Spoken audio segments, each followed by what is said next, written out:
À quelques mètres du centre du village de Bessan, Georges Personnaz, conteur et sculpteur sur bois depuis plusieurs années, nous a ouvert les portes de son paradis, l'atelier Le Chapoteur.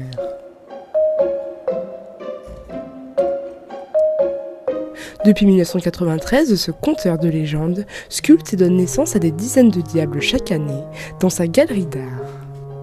Le diable de Bessan, un personnage qui alimente bon nombre de légendes dans ce village, perché à 1700 mètres d'altitude et que Georges Personnaz s'amuse à sculpter tous les jours comme les ancêtres du village autrefois. Ce gardien des légendes nous raconte l'histoire de cet emblème. Le diable, on lui donnait une certaine réputation et un tas de légendes, d'histoires autour de ce personnage ont été créées et sont arrivées jusqu'à nous par tradition orale. Et on arrive ainsi au milieu du 19e siècle. Alors là, on quitte le domaine des légendes, des histoires, pour entrer dans un fait qui s'est réellement passé à Bessan. Vivait à Bessan, à cette époque, un sculpteur qui s'appelait Étienne Vincendet, que l'on surnommait Étienne des Saints parce qu'il sculptait surtout des personnages religieux pour les églises et les chapelles. Étienne était aussi le sacristain de la paroisse et la tradition voulait que le curé du village à cette époque offre aux chantres, pour les remercier de chanter toute l'année dans les différents offices religieux, leur offre un repas pour la Sainte Cécile qui est la patronne des chantres. Manque de chance, cette année-là, le curé s'était pris à partie avec la municipalité et le curé a dit moi je ne paye pas à manger aux chantres. Et alors notre ami Étienne était chantre et sacristain, approchait encore plus le curé que les autres, il était très en colère après le curé qui avait supprimé le repas.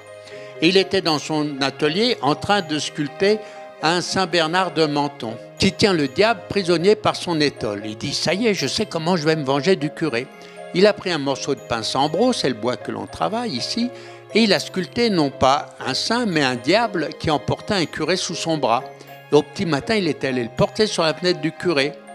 Celui-ci voit ce diable, le lendemain matin, il se doute d'où provient la plaisanterie et il le rapporte sur la fenêtre du sacristain, qui le surlendemain le reporte sur la fenêtre du curé. Et sous l'œil amusé des gens du village, pendant un certain nombre de jours, le diable s'est promené d'une fenêtre à l'autre.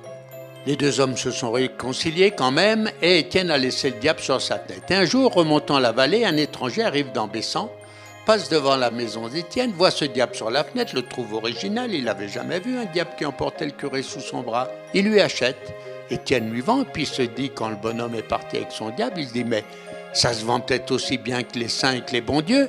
Et à partir de ce moment-là, il s'est mis à sculpter les diables pour les vendre. C'est donc en quelque sorte le début du courant commercial et humoristique du diable de Bessan.